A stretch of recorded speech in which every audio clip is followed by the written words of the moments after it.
नमस्कार, आप देख रहे हैं इवेंट्स 99 न्यूज और मैं हूं आपके साथ ज्योतिका। आइए रुक करते हैं खबर की ओर। बुलंदशहर नगर में ट्रैक्टर रैली निकालकर खुर्जा तहसील में धरने पर बैठे किसान। भारतीय किसान यूनियन भानु के राष्ट्रीय अध्यक्ष भानु प्रताप सिंह सहित सैकड़ों कार्यकर्ता रैली में हुए शामिल। धरना प्रदर्शन के बाद एसडीएम को सौंपा प्रधानमंत्री के नाम 7 सूत्रीय मांगों का ज्ञापन। राष्ट्रीय अध्यक्ष भानु प्रताप सिंह ने लोकसभा चुनाव लड़ने का किया ऐलान। आज शांत रहो, आज खुर्जा में आपने रैली कोई बोलेगा और उसका कान कट जाएगा। तहसील पर बैठे हैं, क्या क्या मांग को लेकर के बैठे हैं? ऐसा है, भारतीय किसानों भानु का राष्ट्रीय अध्यक्ष भानु प्रताप सिंह ने एक निर्णय लिया है। क्या निर्णय है? निर्णय यह है कि बड़े भाग मानुष तन पावा, सुर दुर्लभ सदग्रंथन गावा, ईश्वर अंश जीव अविनाशी और चेतन अमल सहज सुखराशि। हिंदू मुस्लिम सिख ईसाई जैन बौद्ध, चाहे कोई जात हो, मेरे बाल्मीकि भाई हों, मैं सबका चरण वंदन करता हूं और यहाँ भी सबका, आप सबका चरण वंदन करता हूं। मांग ये है कि किसान 75 साल से गुलाम बना के रखा है देश के राजनेताओं ने। आजाद हो गए राजनेता, आजाद हो गए उद्योगपति, 1 रुपए की चीज को हजारों में बेचने के लिए, और आजाद हो गए राजनेता कमीशन खोरी करने के लिए। कमीशन खोरी की, भारत की बैंकें भर दी, फिर स्विट्जरलैंड में पहुंचा दिया। पढ़ा लिखा हूं, कुपट नहीं हूं। हम जब मांग करते हैं किसान आयोग का गठन कर दो, सो नहीं होता है। 1967 में भारत के किसानों के मसीहा और किसानों के भगवान चौधरी चरण सिंह उत्तर प्रदेश के मुख्यमंत्री बने थे। गेहूं की कीमत 76 रखी थी और उस समय प्राइमरी के मास्टर को 70 रुपया तनख्वाह मिलती थी और पुलिस के को 71। अब 76 रुपया गेहूं खरीदा, 76 से अभी 2000 नहीं हो पाया और 70 से 1.25 लाख हो गया और 71 से इनको पुलिस वाले भाइयों को आंदोलन करने का अधिकार नहीं, तो 31,000 हो पाया है।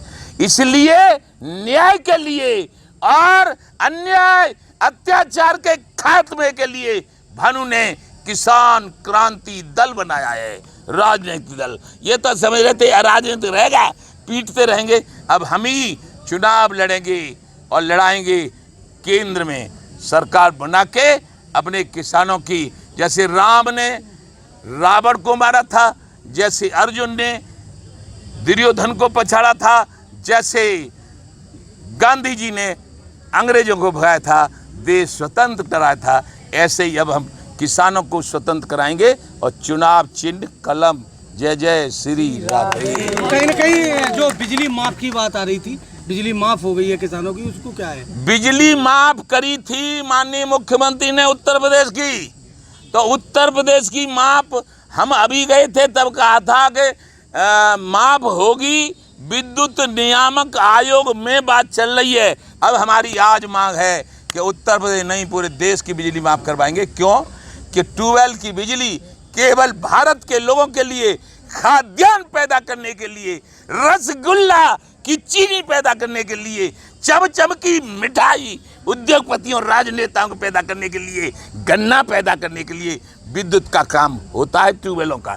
हम कोई, हमारे उससे कोई भैंस नहीं बनती, तो पूरे देश की बिजली माफ होगी। क्योंकि यदि बिजली किसान की माफ नहीं होगी तो खाद्यान्न की कमी पड़ जाएगी, चीनी की कमी पड़ जाएगी, रसगुल्ला कहाँ से खाएंगे और चमचम की मिठाई कहाँ से मारेंगे, और नाश्ते में जाने रबड़ी फबड़ी जाने क्या क्या खाते हैं, हमें तो पता भी नहीं है। जय जय श्री राधे। 2024 में कितनी सीटों पर चुनाव लड़ोगे? क्या 2024 में किन किन सीटों पे?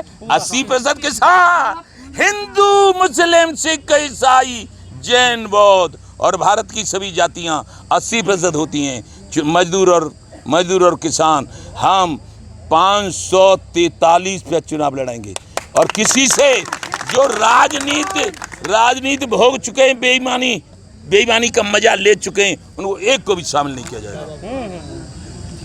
किसान यूनियन, आप तहसील में बैठे, किस मांग को लेकर के बैठे और क्या चाहते? मैं चौधरी महेंद्र सिंह, वरिष्ठ राष्ट्रीय महामंत्री भारतीय किसान यूनियन भानु।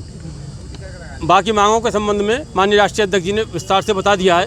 मैं तो केवल इतना कहना चाहता हूं कि भारतीय किसान यूनियन भानु हमारा संगठन एक ऐसा संगठन है कि देश में कोई दूसरा संगठन नहीं है, क्योंकि जितने भी संगठन राजनीतिक नेताओं को, राजनीतिक दलों को, दलालों को शामिल करके अपनी पंचायतें करते हैं। आज मैं इस मंच के माध्यम से कहना चाहता हूं कि हमारे यहाँ केवल कार्यकर्ता बैठा है, किसान बैठा है, मजदूर बैठा है और इसी के बल पर भारतीय किसान भानु माननीय राष्ट्रीय अध्यक्ष जी घोषणा करते हैं। केवल अकेला ऐसा संगठन है जो राष्ट्रीय अध्यक्ष जी के नेतृत्व में केवल किसानों के साथ मिलकर कार्य करता है। हराना भी जानता है, जिताना भी जानता है। इसके साथ ही मैं कहना चाहता हूं कि आज बहुत बड़ी बात माननीय राष्ट्रीय अध्यक्ष जी ने जो की है कि बार बार भारतीय जनता पार्टी का सरकार का जो समर्थन करते रहे हैं, हमारी पुरानी मांगों को नहीं माना गया है।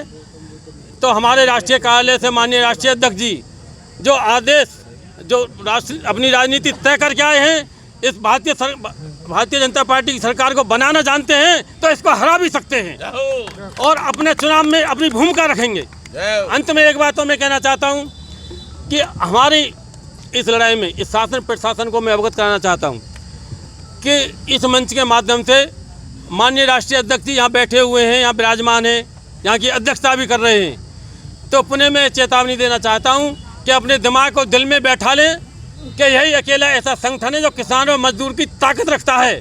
यहाँ कोई दलाल और किसी से चंदा लेकर, किसी पार्टियों से पैसा लेकर, किसी से घूस लेकर कार्य नहीं करता है। तो यदि यह तहसील के जिले के कार्यकर्ताओं के कार्य नहीं हुए तो यहाँ हर एक अधिकारी को सबक सिखा दिया जाएगा और ईंट से ईंट बजाकर अपने अधिकारों को छीना जाएगा। इस खबर में बस इतना ही। बने रहे इवेंट्स 99 न्यूज के साथ।